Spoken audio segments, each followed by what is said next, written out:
Hello, everyone. A very good day to all of you. I am Dr. Meenu Singhal, Associate Professor of Economics. Today, I intend to cover the topic Role and Pattern of Industrialization.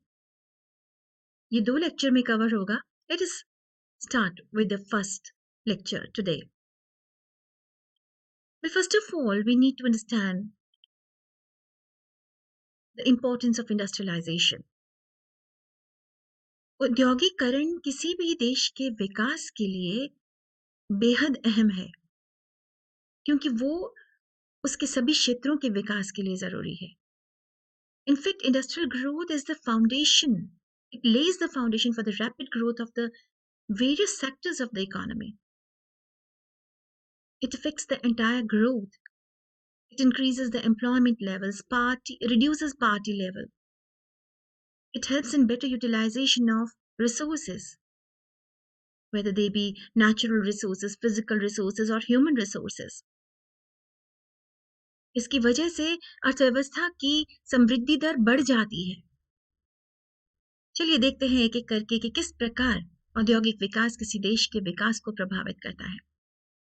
First of all, it helps in the growth of agricultural sector. कृषि को जो कच्चा माल चाहिए, खाद, कीटनाशक दवाएं, कृषि को जो मशीनें चाहिए जैसे ट्रैक्टर, पंप सेट्स, थ्रेशर्स, वो सब हमको उद्योगों से मिलते हैं. सिर्फ इतना नहीं, कृषि को जो अपना उत्पादन बेचना है, उसके लिए जो उसको मार्केट मिलता है, कमर्शियल क्रॉप्स के लिए मार्केट, वो कहाँ से मिलता है? उद्योगों से मिलता है. कपास, गन्ना, पटसन, फल और सब्जियां, चाय, कॉफी, रबर, मसाले, उन सब में उनकी पहले वैल्यू एडिशन होती है इंडस्ट्रियल सेक्टर में और तब उनकी बिक्री होती है. तो कृषि के विकास के लिए औद्योगिक विकास चाहिए. किसी देश के लिए अगर हम बैलेंस ग्रोथ चाहते हैं, संतुलित विकास चाहते हैं, तो किसी एक क्षेत्र के विकास पर ध्यान नहीं दे सकते. हमें कृषि का विकास भी जरूरी देखना है, उद्योगों का भी और सेवा क्षेत्र का भी. और उद्योगों के विकास से कृषि का भी विकास होता है और सेवा क्षेत्र का भी विकास होता है. कृषि को कैसे हेल्प मिलती है वो तो आपने देखा ही ऊपर. इसके अलावा कृषि में जो सरप्लस लेबर है, जो वहां छिपी हुई बेरोजगार है, उसको रोजगार देता है उद्योग. फिर उद्योगों के अपने विकास के लिए उद्योग बहुत सारी सेवाओं की मांग करते हैं, जैसे कि बैंकिंग फैसिलिटीज, इंश्योरेंस कंपनीज की सर्विसेज, चार्टर्ड अकाउंटेंट्स की सर्विसेज, लॉयर्स की सर्विसेज. इनको जो स्टाफ चाहिए वो ट्रेंड चाहिए, तो एजुकेशनल इंस्टीट्यूशंस कितनी तरह की, ट्रेनिंग सेंटर्स कितने तरह के. तो इंडस्ट्रीज की ग्रोथ से आईटी सेक्टर की ग्रोथ है, इंडस्ट्रीज की ग्रोथ से कंसल्टेंसी सर्विसेज की. So they create demand for various kind of services, thereby helping the growth of service sector. Industrial development is necessary to raise the productivity levels in the country. देखिए, श्रम विभाजन उद्योगों में संभव है, सबसे ज्यादा उद्योगों में संभव है. श्रम विभाजन से विशिष्टीकरण होता है, एक मजदूर एक ही तरह का काम करता है और उसमें इतना हुनरमंद हो जाता है कि उसकी उत्पादकता बेहद बढ़ जाती है. फिर आप जानते हैं कि उद्योगों में मशीनों का इस्तेमाल होता है और मशीनों में जो तकनीक होती है इस्तेमाल, वो बहुत जल्दी बदलती है. हर कुछ समय के बाद हमें बेहतर तकनीक मिलती है, जिसकी वजह से हम पहले से कम मजदूरों से, हम पहले से कम मशीनों से पहले से ज्यादा उत्पादन कर पाते हैं. Industries are not dependent on nature and hence have high productivity levels. Industries provide employment. अभी मैंने आपको बताया कि जो कृषि में छिपे बेरोजगार हैं, उन लोगों को उन मांग बढ़ाते हैं, उनको रोजगार देते हैं.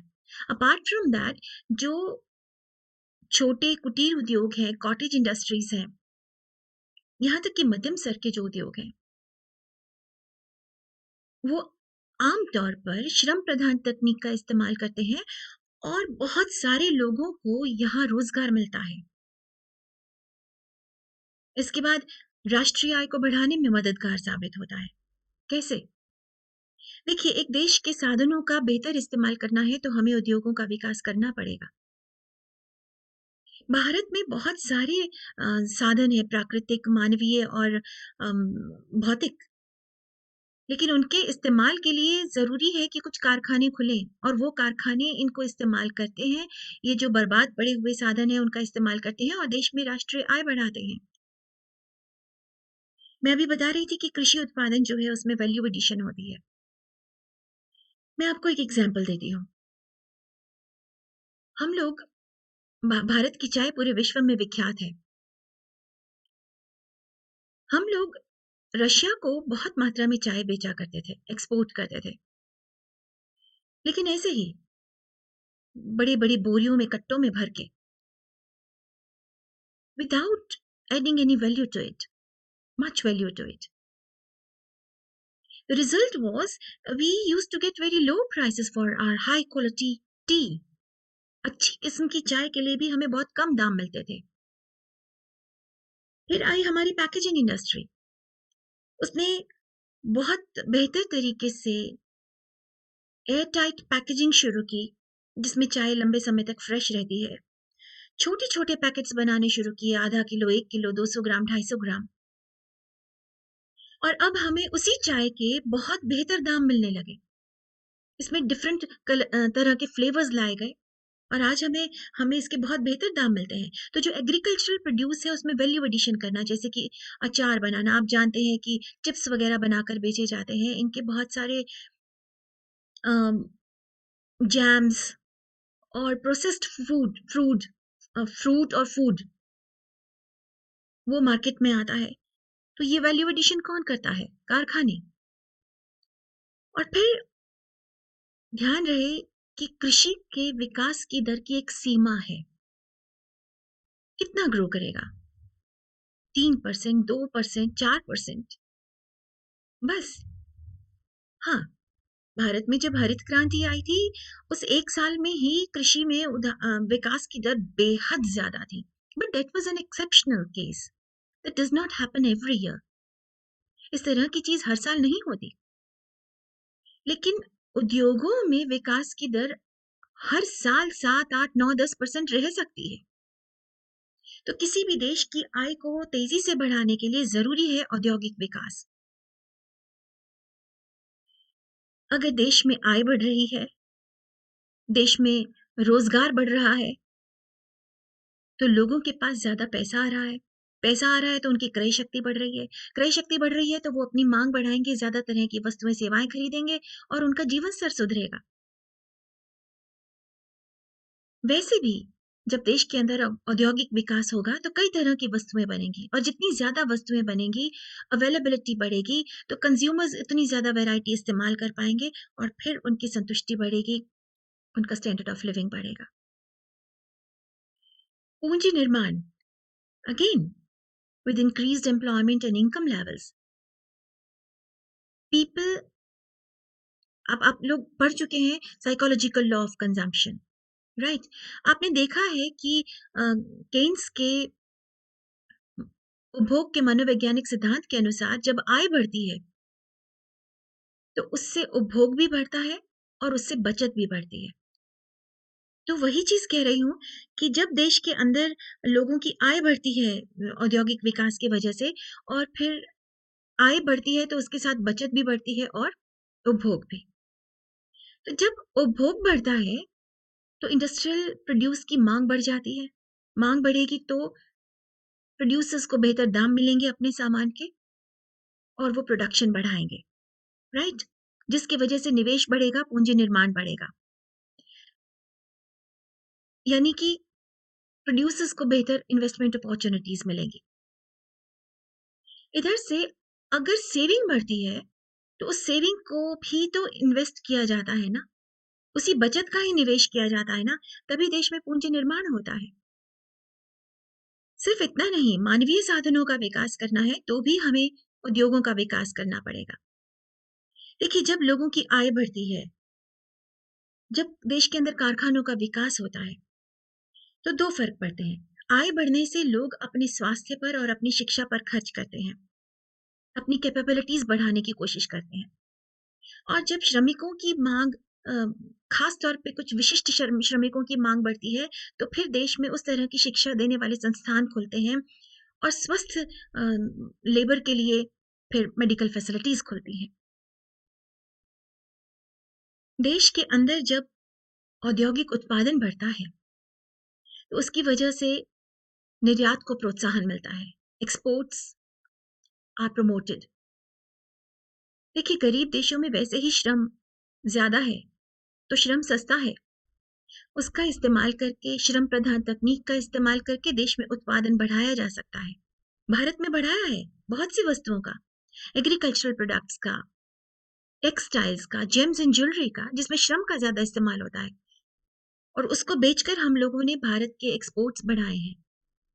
सिर्फ इतना ही नहीं, वो चीज़ें जो हम आयात करते थे, हमने वो देश के अंदर उत्पादन शुरू किया and we substituted our imports with our local indigenous production. हमने अपने देश में बने सामान से हमारे आयातों का प्रतिस्थापन किया।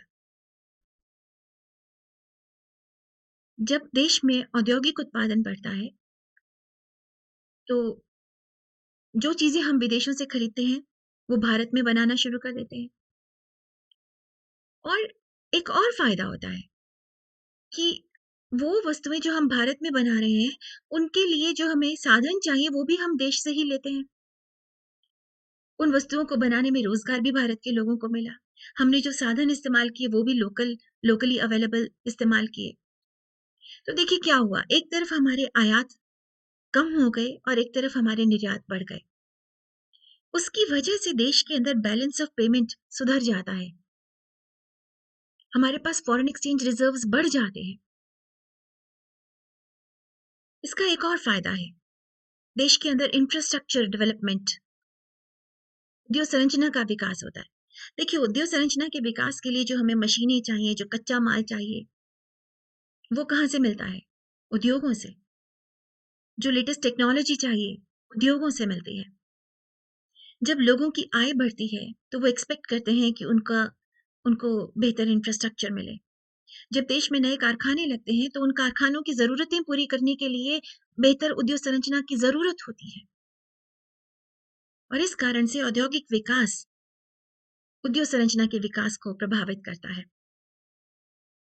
अब देश की सुरक्षा के लिए हमें बहुत से हथियार चाहिए होते हैं, आर्म्स, एम्युनिशन। आप जानते हैं, भारत जिन देशों से घिरा हुआ है, उनमें से कुछ से हमारे संबंध बहुत अच्छे नहीं हैं। युद्ध की संभावना अक्सर बनी रहती है। ऐसे में अगर हम लोग युद्ध के दौरान भी हमारे को अगर कोई हथियार चाहिए, हमारे हथियारों में कुछ नुकसान हो गया है, उनके लिए नट्स बोल्ट्स चाहिए और सिर्फ उतनी छोटी सी रिक्वायरमेंट के लिए हम दूसरे देशों पर डिपेंडेंट हो जाए, तो we become very very vulnerable. बड़ी नाजुक स्थिति में आ जाते हैं और इसलिए बेहद जरूरी है कि देश के अंदर औद्योगिक उत्पादन हो और ऐसी वस्तुओं का उत्पादन भी भारत के अंदर, देश के अंदर खुद हो। देश के प्राकृतिक साधनों को इस्तेमाल करना है, तो भी औद्योगिक विकास चाहिए। देखिए, भारत में बहुत प्राकृतिक साधन है। हमारे पास बहुत सी नदियाँ हैं, जिनसे हम बिजली का उत्पादन कर सकते हैं, हाइड्रो इलेक्ट्रिसिटी। हमारे पास इतना ज़्यादा सूरज की किरणें, हमें सूरज का ताप मिलता है कि हम उससे सोलर एनर्जी का उत्पादन कर सकते हैं। हमारे भूमि के गर्भ में बहुत सारे धातुएँ छुपी हुई हैं। हम वो मिनरल और मेटल निकाल कर उनका इस्तेमाल कर सकते हैं। लेकिन इस सब को इस्तेमाल करने के लिए, इन सब प्राकृतिक साधनों को इस्तेमाल करने के लिए, एक्सप्लॉइट करने के लिए, we need technology, we need machinery which is provided by industries. दूसरी बात यह है कि जो कारखाने हैं, इनको अपने लिए बहुत सारा सामान चाहिए होता है, जैसे बिजली चाहिए, जैसे धातुएं चाहिए। वो सब कहाँ से मिलती है? प्रकृति से। तो देखिए, प्राकृतिक साधनों को एक्सप्लॉइट करने के लिए मशीनरी तकनीक कहाँ से मिलती है? कारखानों से। और इनको बेचने के लिए मार्केट कहाँ से मिलता है? वो भी कारखानों से मिलता है। फिर किसी भी देश के विकास को स्थिरता देने के लिए औद्योगिक विकास बेहद ज़रूरी है, क्योंकि कृषि विकास तो वॉलेटाइल है, प्रकृति पर निर्भरता की वजह से। तो अगर हम स्थिरता देना चाहते हैं तो हमें क्या चाहिए? औद्योगिक विकास। So this is all about the role of industrial development. अब आइए हम देखते हैं कि किस प्रकार हम देश में इतने सालों से ये जो पंचवर्षीय योजनाएँ बना रहे हैं, उस दौरान हमने कैसे विकास किया? औद्योगिक विकास, सिर्फ़ औद्योगिक विकास। देखिए, पहली पंचवर्षीय योजना हमारी 1951 से 56 के बीच में शुरू हुई। आप उस समय के हालात देखिए। सेकंड वर्ल्ड वॉर खत्म हुआ था, उसमें भारत ने पार्टिसिपेट किया था। हमारे कारखानों ने बहुत ज़्यादा काम किया उस दौरान, मशीनें घिस चुकी थी। एंड देन सडनली भारत को आज़ादी मिली और साथ-साथ पार्टीशन हुआ। हम एक घायल देश थे, जिसके पास ना मशीनें थी। जब अंग्रेज़ गए तो वो हँसकर गए थे, मज़ाक उड़ाकर गए थे कि आप अपना देश चलाएँगे कैसे? आपके पास तो एक सुई बनाने तक की तकनीक नहीं है। ऐसे में जब ना हमारे पास फंड्स हैं, ना टेक्नोलॉजी है, ना एजुकेशन है, ना हेल्थ है, हमारे पास खाने तक के लिए अनाज नहीं था पूरा। तो उस समय जब हमने पहली पंचवर्षीय योजना शुरू की तो हमने कृषि पर ज़्यादा ध्यान दिया, उद्योगों पर ज़्यादा नहीं दिया। इस योजना में बावजूद इसके कि हम लोगों ने कृषि पर ज़्यादा ध्यान दिया, फिर भी बहुत सारे कारखाने खोले गए, जैसे चितरंजन में व्हीकल्स बनाने का कारखाना, टेलीफोन इंडस्ट्रीज़ खोली गई, पेनिसिलिन बनाने का कारखाना, हिंदुस्तान मशीन टूल्स का।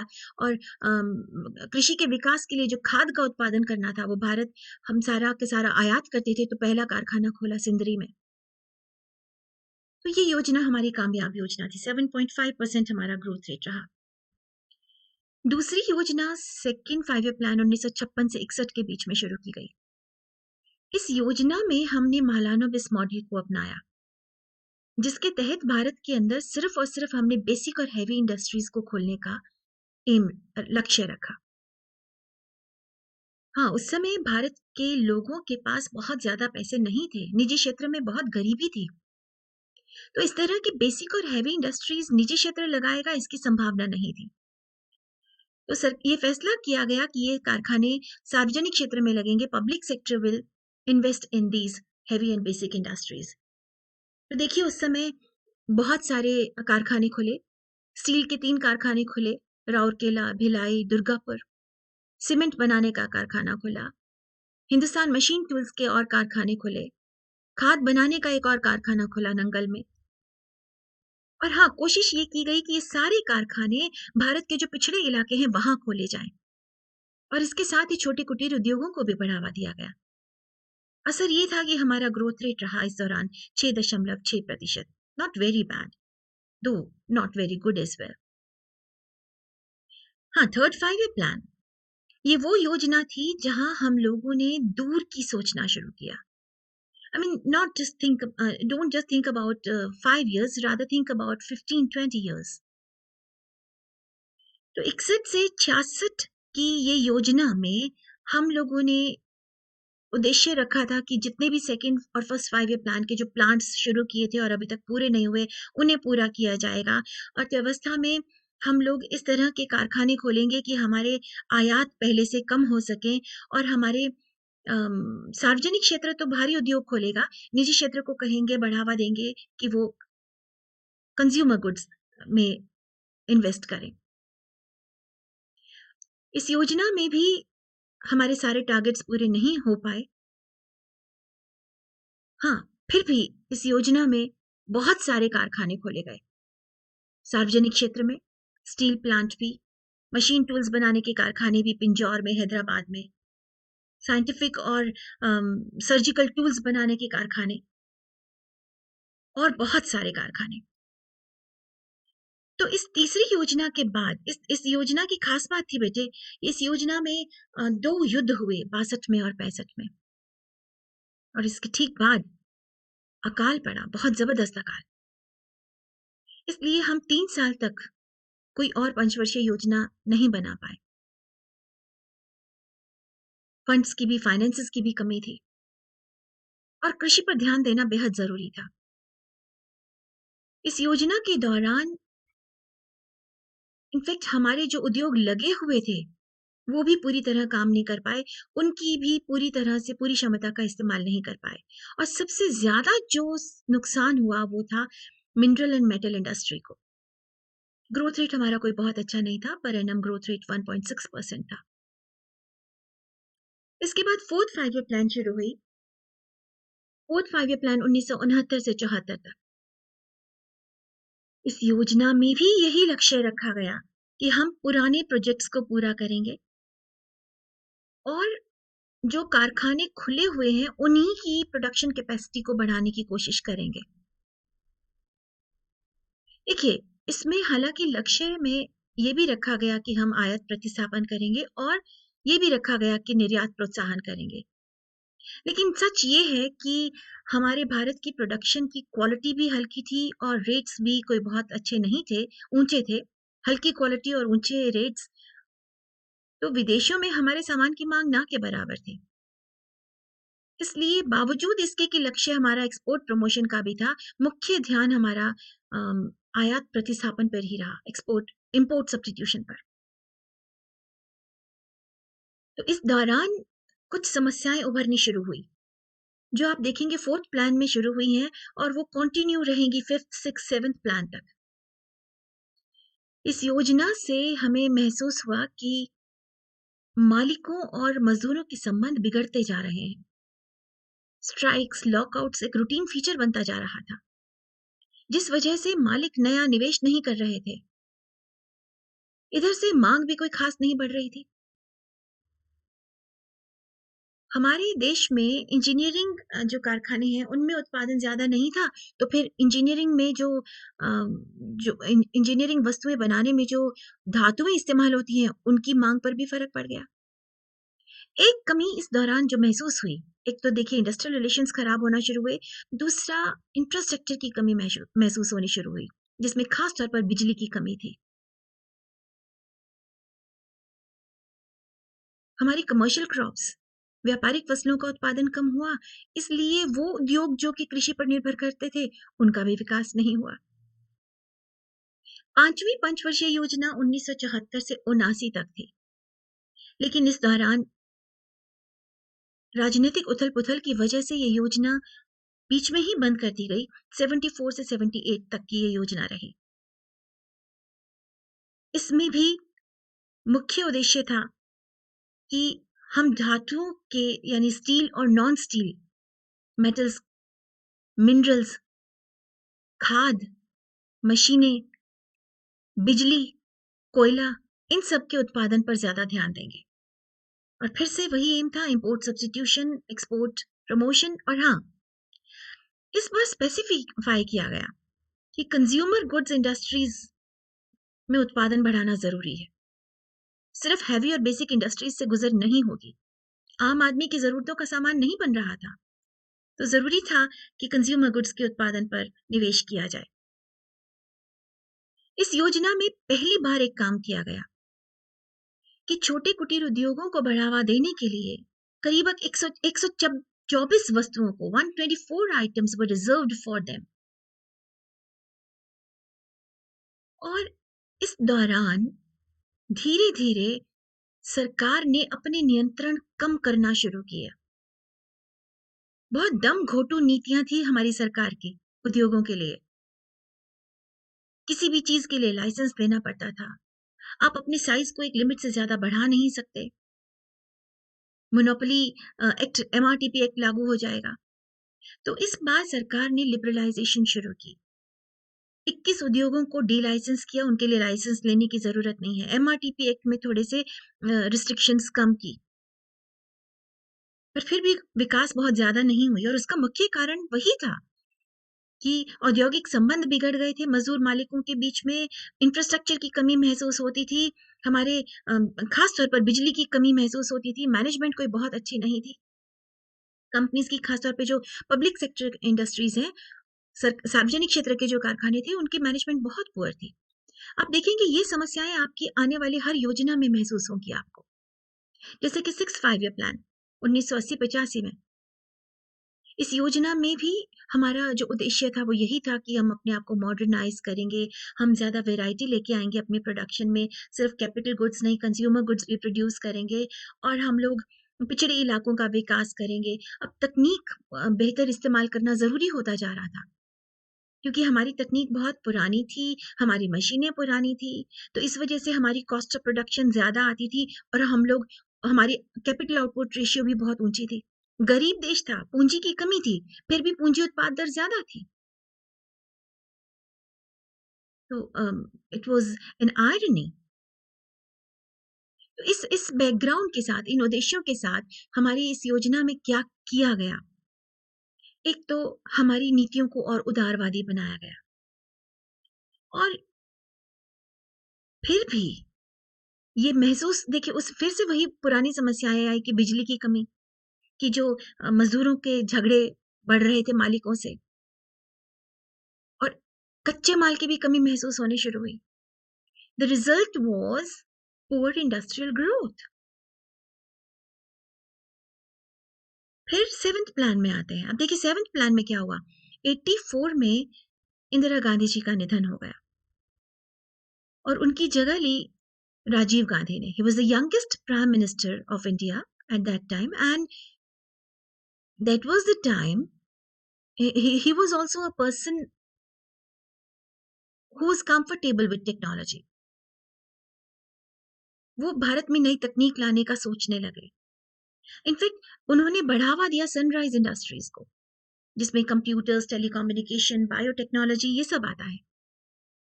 उन्होंने कहा कि हमें उपभोक्ता वस्तुओं की पूर्ति बढ़ानी है और वो भी ऐसे कि क्वालिटी भी अच्छी हो और दाम भी ज़्यादा ना हो। उन्होंने कहा कि भारत में रिसर्च के ऊपर खर्चा करिए और सिर्फ रिसर्च पर ही खर्चा नहीं करना है, हमें तकनीक देश के अंदर भी विकास करनी है और अगर नहीं है जब तक तकनीक घरेलू तकनीक नहीं है, तो विदेशों से तकनीक मंगवानी है। और जिस तरह की भी इंफ्रास्ट्रक्चरल बैरियर्स हैं उनको खत्म करना है धीरे-धीरे। इस योजना में हमारा टारगेट सरपास हुआ, 8% की बजाय 8.5% का विकास हुआ, बिजली का उत्पादन बढ़ा, उदारवादी नीतियाँ बढ़ी और मैन्युफैक्चरिंग में प्रोडक्शन बहुत बढ़ी। लेकिन इस दौरान हमने आज तक मतलब ओवर द इयर्स हमने इतने ज़्यादा लोन ले लिए थे कि उनका बोझ हम पर बहुत भारी पड़ने लगा था। विश्व के इतिहास में पहली बार ऐसा हुआ कि किसी देश ने अपने देश का सोना गिरवी रखा और हमें अपने लोन को चुकता करने के लिए दोबारा बहुत बड़े अमाउंट का लोन लेना पड़ा। उस समय international financial institutions, IMF, world bank ने हमारे ऊपर शर्तें लगाई कि हम आपको ऋण तभी दे पाएंगे जब आप ऋण देने की क्षमता रखें और ऋण देने की क्षमता तभी आएगी जब आप नई तरह की आर्थिक नीतियां अपनाएं। और इस वजह से भारत में नई आर्थिक नीति अपनाई गई 1991 92 में एलपीजी के नाम से, लिबरलाइजेशन, प्राइवेटाइजेशन एंड ग्लोबलाइजेशन। तो 2 साल तक भारत में योजनाएं नहीं बनी और बल्कि इस दौरान भारत में नई आर्थिक नीति लागू की गई। तो 8वीं योजना शुरू हुई 1992 में। इसमें भी वही टारगेट था कि भारत के उद्योगों को मॉडर्नाइज किया जाए, इस लायक बनाया जाए कि ये अंतर्राष्ट्रीय स्तर पर compete कर सकें। देखिए भारत में धीरे-धीरे, स्लोली उदारवादी नीति को अपनाया गया, रिस्ट्रिक्शंस कम की गई, निजी क्षेत्र को बढ़ावा दिया गया, सार्वजनिक क्षेत्र के कई कारखानों में को खोल दिया गया कि निजी क्षेत्र वहां पे निवेश कर सकता है। भारत में सिर्फ पूंजीगत वस्तुओं के उत्पादन को नहीं, उपभोक्ता वस्तुओं के उत्पादन को भी बढ़ावा दिया गया। आज तक भारत में बहुत ज़्यादा प्रोटेक्शन मिली हुई थी घरेलू उद्योगों को, वो प्रोटेक्शन धीरे-धीरे खत्म करना शुरू किया। फॉरेन कंट्रीज़ को अलाउ करना शुरू किया कि वो भारत में आकर अपना सामान बेच सकते हैं। फिर 9th 5 ईयर प्लान, इसका भी उद्देश्य वही था कि लेटेस्ट टेक्नोलॉजी लाकर भारतीय उद्योगों को ज़्यादा कार्यकुशल बनाना। इस दौरान फिर वही पॉलिसीज़ आगे बढ़ाई पिछड़े इलाकों में निवेश करने के लिए सरकार ने कई तरह के इंसेंटिव्स दिए, प्रलोभन दिए। धीरे-धीरे वैश्वीकरण बढ़ रहा था। विदेशी कंपनीज़ को अलाउ किया था कि वो कई कारखानों में निवेश कर सकते थे। एक समय था हम लोग एफडीआई अलाउ नहीं करते थे। धीरे-धीरे अलाउ किया 26% तक, फिर 49 49% तक, फिर 51% and then during this period कई क्षेत्रों में 100% तक का भी एफडीआई अलाउ किया गया, फॉरेन डायरेक्ट इन्वेस्टमेंट। इस समय भी लेकिन हम अपने टारगेट्स को पूरा नहीं कर पाए। The reason was again poor infrastructure, the shortage of power etcetera. 10th 5 year plan बच्चे आपकी 2002 से 7 तक शुरू हुई। इस दौरान हमारा उद्देश्य था इंफ्रास्ट्रक्चर। इस योजना में मुख्य उद्देश्य ये रखा गया कि हम लोगों को उद्योग संरचना का विकास करना है क्योंकि इसकी वजह से हम पिछली कई योजनाओं से परेशान हो रहे थे। इसमें भी तकनीक पर बहुत बढ़ावा दिया गया और उसके लिए रिसर्च एंड डेवलपमेंट पर। इस योजना के दौरान भी जो कारखाने सार्वजनिक क्षेत्र में खोले गए थे लेकिन घाटे में चल रहे थे, उनका विनिवेश किया गया। हमारे सार्वजनिक कारखानों में कई तरह की समस्याएँ थी जैसे कि एक मैनेजमेंट प्रोफेशनल नहीं थी। तो ये कहा गया कि इनको अब प्रोफेशनली मैनेज किया जाएगा। इस दौरान स्पेशल इकोनॉमिक ज़ोन्स खोले गए, एग्री एक्सपोर्ट ज़ोन्स खोले गए। फिर 11th and 12th 5 year plans. इन दोनों प्लान्स में भी इंफ्रास्ट्रक्चर को बहुत ध्यान दिया गया, जिसमें ब्रॉडबैंड और कनेक्टिविटी भी थे। मैन्युफैक्चरिंग पर ध्यान दिया गया, देखिए दोनों में ये कॉमन फीचर है। उसी तरह से तकनीकी विकास पर ध्यान दिया गया इसमें भी और इसमें भी। रिसर्च एंड डेवलपमेंट पर ध्यान दिया गया। 11th 5 ईयर प्लान में हाँ, रोजगार बढ़ाने पर, गरीबी दूर करने पर भी जोर दिया गया। तो 11th प्लान में एक खास बात हुई कि इस समय 2008 में पूरे विश्व में फाइनेंशियल क्राइसिस आया। भारत तक उसका बहुत ज्यादा असर ऐसे नहीं पड़ा डोमेस्टिकली, लेकिन हाँ, अंतरराष्ट्रीय स्तर पर मांग सभी की कम हो गई थी देशों की, तो हमारे एक्सपोर्ट्स जरूर अफेक्ट हुए। तो वो कारखाने जो एक्सपोर्ट्स कर में लगे हुए थे, उनकी डिमांड काफी कम हो गई। और इस समय भी सरकार ने अपनी नीतियों को और उदार किया। More policies were liberalised. Same was the case with 12th plan. Continuity में 91 से धीरे-धीरे लिबरलाइज करते जा रहे थे हम इकोनॉमीज को। हाँ, 12th 5 ईयर प्लान में इंफ्रास्ट्रक्चर में बहुत ज़बरदस्त इन्वेस्टमेंट हुई। आपकी जानकारी के लिए भारत में दिल्ली-मुंबई इंडस्ट्रियल कॉरिडोर की स्थापना हुई और ये वो कॉरिडोर है जिसके फ्रॉम दिल्ली टू मुंबई पूरे रास्ते में बहुत सारे कारखाने खोले जा रहे, बहुत सारी सिटीज़ बनाई जा रही हैं, जो कि इंडस्ट्रियल सिटीज़ कहलाएँगी और बिज़नेस पर जो नियंत्रण है, उसको कम करने के लिए गवर्नमेंट ने कई कदम उठाए। That's all for the day. Rest for the next lecture. Thank you so much.